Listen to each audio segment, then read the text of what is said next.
अस्सलाम वालेकुम नाजरीन, शाहिद चौधरी ऑफिशियल के साथ मैं हूं आपका मेज़बान अब्दुल्ला तनवी। नाजरीन, 6 से 7 मई की शब भारत ने छुपकर बुज़दिलाना हमले जो पाकिस्तान के ऊपर किए और पाकिस्तान ने इसका क्या मुंह तोड़ जवाब दिया है, मैं चाह रहा था कि तमाम तर तफसीलात आपके सामने रखी जाएं। कितने अफराद इस तमाम तर वक़ूए में शहीद हो गए हैं और कितने अफराद ज़ख्मी, और कौन कौन से इलाकों को भारत ने टारगेट बनाया था। और बेसिकली एक चीज़ मैं वाज़े करता चलूँ कि भारत का मेन जो टारगेट था वो हमारे यहाँ पे मसाजिद, हमारे यहाँ पे जो स्टडी कॉम्प्लेक्स थे वो थे। उसके बाद हमारे यहाँ पे हाइड्रोथर्मल पावर के जो प्रोजेक्ट्स थे इसके ऊपर भारत ने अपने टारगेट्स बनाए हुए थे। और खसूसी तौर पे हमारे पाकिस्तान के डैम्स को भारत ने टारगेट किया हुआ था। यानी कि आप ये देख लें कि ये मेरी भी समझ से बाहर है कि किस किस्म की जारियत अपना रहा है, किस किस्म की सफाकियत इसमें आई हुई है कि ये पाकिस्तान को अभी तौर पर भी मैं रूम करना चाह रहा था। बहरहाल नाज़रीन, जो तमाम तर तफसीलाती मैं चाह रहा था कि आपके सामने लाजमी रखी जाए, और पाकिस्तान ने भारत को क्या बड़ा सरप्राइज दिया है वो भी मैं आपके सामने रखूंगा, और पाकिस्तान आगे क्या बड़ा सरप्राइज देने जा रहा है भारत में, ये भी इंशाल्लाह ताला हमारे आज के प्रोग्राम का हिस्सा होगा। अच्छा नाज़रीन, ये जो बेसिकली ऑपरेशन सिंदूर भारत ने जिस नाम से ऑपरेशन जारी किया है, इसके जो मिसाइल दागे गए थे पाकिस्तान में, ये कौन कौन से इलाके थे, ये सबसे पहले मैं बात करता चलूँ तो भावलपुर, उसके बाद मुरीद के में तालीमी कॉम्प्लेक्स और मेडिकल क्लिनिक के ऊपर ये मिसाइल दागा गया था। और उसके बाद मुजफ्फराबाद कोटरी में 2 मसाजिद को निशाना बनाया गया, जहाँ पे एक 16 साल लड़की और 18 साल लड़का जो था ये शहीद हुए। और उसके बाद कहा जा रहा है कि सियालकोट शकरगढ़ में भी भारत की जानिब से मिसाइल दागे गए थे, और भिंबर में भी बढ़ते हुए हमले जो थे वो भारतीय हमले जो थे वो रिपोर्ट किए गए हैं। और पाकिस्तान ने इसके रिटेलिएशन में क्या क्या काम किए हैं, इसके जवाब में कौन कौन सी कार्रवाई की है, मैं वो भी आपको बताता चलूँ। लेकिन नाज़रीन, इस तमाम तर ये जो वाक़या जो मिसाइल का भारत की जानिब से जो मिसाइल पाकिस्तान में दागे गए थे, इसमें तकरीबन अभी तक की जो इतलात आ रही हैं वो 31 जो शहरी थे वो शहीद हो गए, और 57 शहरी जो थे वो जख्मी थे। DGISPR ने भी इस चीज़ को कन्फर्म कर दिया। अच्छा नाज़रीन, पाकिस्तान ने इसके रिटेलिएशन में क्या किया कि भारत के 5 तैयारों को तोड़ दिया, मार दिया, तबाह कर दिया, और उसके बाद भारत का एक कॉम्बैट ड्रोन को भी पाकिस्तान ने निशाना बना के इसको भी निस्तो नाबूद कर दिया। 5 तैयारों में से नाजरीन जो तैयारे थे वो 3 राफेल तैयारे थे। और अगर हम बात करें बैनुल अक़वामी मीडिया के हवाले से तो फ्रांस ने भी इस चीज़ को एक्सेप्ट किया कि पाकिस्तान ने इनका कम से कम 1 राफेल तैयारा जो है उसको तोड़ दिया, और बाकियों की भी हम रिसर्च कर रहे हैं। और उसके बाद इंडिया भी इस चीज़ को माना है कि इनके जो 3 तैयारे थे वो पाकिस्तान ने तोड़ दिए। इसमें 3 राफेल थे, एक SU-30 था और एक MiG-29 जो तैयारा था वो भी पाकिस्तान ने इनका तोड़ दिया। और पाकिस्तान ने बड़ा भरपूर जवाब दिया है, मैं समझता हूँ बहुत ज़ोरदार इनको जवाब दिया है, जो कि इंडिया की कई ऐसी चेक पोस्टें थी, कई ऐसे ब्रिगेड थे, कई ऐसे हेडक्वार्टर्स थे जो कि पाकिस्तान ने इंडिया के निस्तो नाबूद कर दिए, उनको बिल्कुल खाक में मिला दिए। और उसके बाद अगर हम बात कर लें कि ये जो तैयारे थे ये कहाँ कहाँ पे गिरने की बात रिपोर्ट होती है, तो वो भटिंडा, अखनौर, अवातीपुर और श्रीनगर में ये चीज़ रिपोर्ट हो रही है कि इनके जो तैयारे थे ये यहाँ पे गिरे थे। अच्छा नाजरीन, उसके बाद पाकिस्तान ने इनकी कौन कौन सी चेक पोस्टों को तबाह किया है, उनमें छतरी पोस्ट आ जाती है, जोहरा पोस्ट है, शाहपुर 3 पोस्ट है, और भी कई ऐसी पोस्टें थी जिनको पाकिस्तान ने बिल्कुल तबाह निस्तो नाबूद किया। और उसके बाद आपने भी वाज़ेह एक चीज़ देखी होगी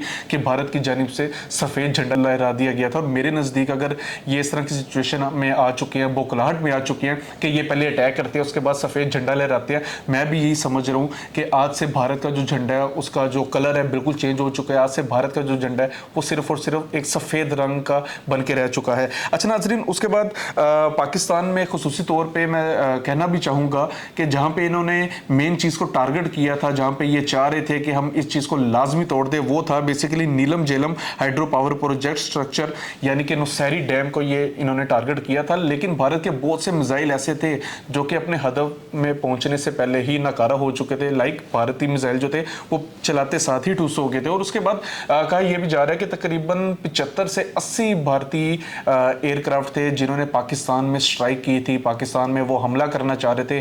गालबन LOC जो थी वो तो इन्होंने नो डाउट क्रॉस नहीं कर पाए, क्योंकि इनको पता था अगर इधर यहाँ पे आते हैं बाउंड्री को क्रॉस करेंगे तो अभिनंदन वाला हिसाब इनके साथ भी हो जाएगा। तो खैर उसको तो इन्होंने क्रॉस नहीं किया, लेकिन पीछे रहते हुए LOC की बाउंड्री के पीछे रहते हुए ये भारतीय जो तैयारी थे इन्होंने स्ट्राइक की थी। और पाकिस्तान के का बड़ा दो टोक बयान था कि हमारी नज़र में 10 से 15 त्यारे थे जिनको हम तबाह कर सकते थे, गिरा सकते थे, लेकिन फिर भी हमने 5 त्यारे गिराए हैं। लेकिन मेरा एक सवाल होगा कि आपको चाहिए था कि आप 10 से 15 त्यारे ही इनके तबाह करते। लेकिन बहरहाल नाजरीन, पाकिस्तान में इस हवाले से क्या चीज़ें कौन कौन सी नई डेवलपमेंट सामने आई हैं, उनमें यह है कि अस्पतालों में एमरजेंसीज नाफिज कर दी गई हैं।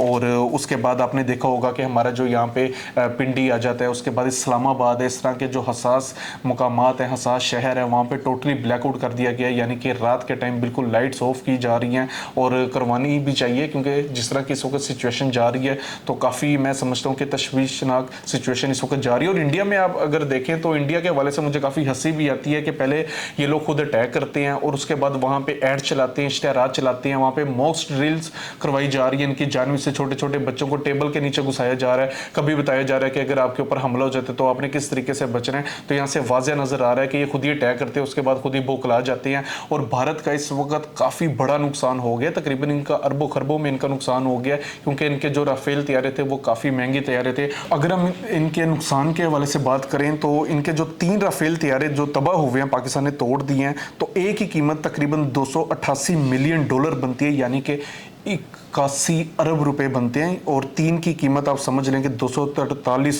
अरब रुपए बन जाती है। और उसके बाद भारत का जो SU-30 तैयारा हमने तबाह किया है, उसकी कीमत $50 मिलियन है, यानी कि 14 अरब रुपए का ये तैयारा था। और उसके बाद MiG-29 जो एक तैयारा हमने तबाह की है, उसकी कीमत $20 मिलियन यानी कि 5 अरब बनती है। तो नाजरीन, इस हवाले से अगर हम बात करें कि भारत का कुल नुकसान कितना किया है पाकिस्तान ने, अभी सिर्फ अपने डिफेंस में कितना नुकसान कर दिया, तो वो $934 मिलियन यानी कि 263 अरब रुपए का भारत के इस वक्त नुकसान हो गया, बुकला गया। इसको समझ नहीं आ रही अब हमने करना क्या है। और आप देखें कि ये पहली बार हुआ है कि इतनी डीपेस्ट स्ट्राइक की गई है भारत की जानिब से गुज़िश्ता 50 सालों के बाद। आप ये भी देखें कि भारत किस किस्म की बुकलाहट का शिकार हो रहा है कि इनके अपने ही अब शहरों में मॉक ड्रिल्स करवाई जा रही हैं, बच्चों को भी डराया जा रहा है, खुद ये हमला कर रहे हैं, खुद ही ये डर भी रहे हैं और उसके बाद अपनी तैयारियां कर रहे हैं। और इनको भी पता है कि पाकिस्तान शायद इसका रिटेलिएशन में शायद पाकिस्तान इसका जवाब देगा, दोबारा से जवाबी कार्रवाई करेगा या हमला करेगा, कि इस किस्म की इनकी बौखलाहट है कि ये पागल हो चुके हैं। और बैनुल-अक़वामी तौर पे भी भारत के इस एक्शन को बिल्कुल उसकी मुखालफत की गई है। और भारत ने जो भी ये एक्शन अपना सर अंजाम दिया है, इसको बैनुल-अक़वामी तौर पे भी कहा गया है। बल्कि अमेरिकी सदर डोनाल्ड ट्रंप ने भी कहा है कि काफ़ी शर्मनाक सूरत हाल भारत की जानिब से क्रिएट की गई है, जिसका जवाब पाकिस्तान के हवाले से भी हम बात कर लें तो आर्टिकल 51 के तहत पाकिस्तान भी इसका जवाब देने की सलाहियत रखता है और पाकिस्तान भी इसका जवाब देगा। बहरहाल नाज़रीन, आपने इस वक्त घबराना नहीं है, आपने कोई भी मेंटली तौर पे परेशान नहीं होना, आपने ट्रैप नहीं होना, आपने अपनी फौज के साथ शाना बशाना खड़े रहना है। इंशाल्लाह ताला अल्लाह पाक खैर करेगा। और मर्द मुजाहिद जो होता है वो कभी भी घबराता नहीं है। और इस हवाले से एक चीज़ मजीद भी मैं ऐड करता चलूँ कि सुल्तान सलाउद्दीन अय्यूबी रहमतुल्लाह ने बड़ी प्यारी बात की थी कि जंग के दौरान अगर कोई शख्स अपनी फौज या अपने मुल्क के खिलाफ बोलता है तो वो गद्दार होता है। और नो डाउट इस तरह के जो अफराद होते हैं वो वाकई ही में गद्दार होते हैं। और पाकिस्तान में भी कुछ ऐसे अनासर हैं, मुल्क दुश्मन अनासर हैं, जो कि ऐसी पोस्ट क्रिएट कर रहे हैं, जो कि लोगों को अफरा तफरी में डालना चाह रहे हैं, इनको आपस में तोड़ना चाह रहे हैं।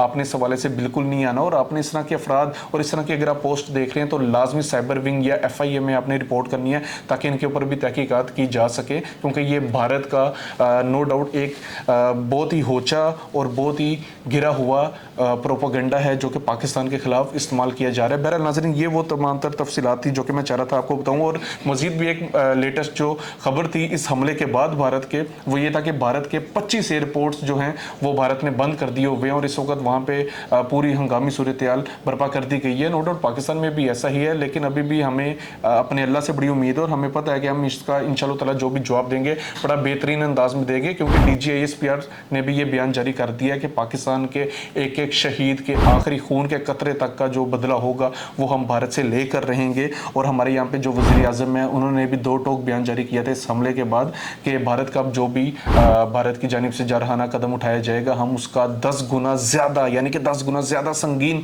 जो उसका जवाब होगा वो हम भारत को देकर रहेंगे। बहरहाल नाज़रीन, ये तमाम तर जो तफसीलात थी मैं चाह रहा था आपको लाजमी बताऊँ। और इसमें एक चीज़ हमें वाज़ेह नज़र भी आ रही है, मेरी आखिरी चीज़ होगी कि पब्लिक प्लेसेस को निशाना बनाया गया है। गो कि इंडियन मीडिया कह रहा है कि हमारे जो तैयारी हैं वो पाकिस्तान में 20 किलोमीटर अंदर तक जाके इन्होंने अटैक किया। ऐसा बिल्कुल नहीं हो सकता, बॉलीवुड के शो से थोड़ा सा बाहर आ जाए। और दूसरा ये कि पब्लिक प्लेसेस को, चले हम मान लेते हैं कि आपने जो जो टारगेट्स किए हैं, टैक्स किए, हमें समझ आती है, लेकिन जो इन्होंने डैम्स को निशाना बनाया वहाँ पे कौन से टेररिस्ट मौजूद थे ये आपने भी हमें लाजमी बताना है। और ये बैनुल-अक़वामी तौर पे भी अगर हम जंग के हवाले से बात करें तो ये इन्होंने बिल्कुल खिलाफ वर्जी की है। जंग भी कुछ दायरे में रह के, कुछ क़ैद ज़वाब में रह के जंग के हवाले से भी हिकमत अमली अपनाई जाती है, लेकिन भारत इन चीज़ों को भूल चुका है। और प्लेसेस यानी कि वो प्लेसेस जहाँ पे आम आवाम थी जिनका कोई कसूर नहीं था, इन्होंने उनको टारगेट किया है। हमारी मिलिट्री से ज़ाहिर सी बात है ये लोग लड़ नहीं सकते, उनके सामने नहीं आ सकते, तो ये चाह रहे थे कि हम आम शहरियों को निशाना बनाएं, लेकिन आम शहरी भी घबराने वाले नहीं है। तो मजीद भी जो इस हवाले से लेटेस्ट अपडेट होगी इंशाअल्लाह ताला नाज़रीन मैं आपके सामने रखूंगा। इसी के साथ अपने मेज़बान अब्दुल्ला तनवीर को इजाज़त दीजिए। पाकिस्तान जिंदाबाद।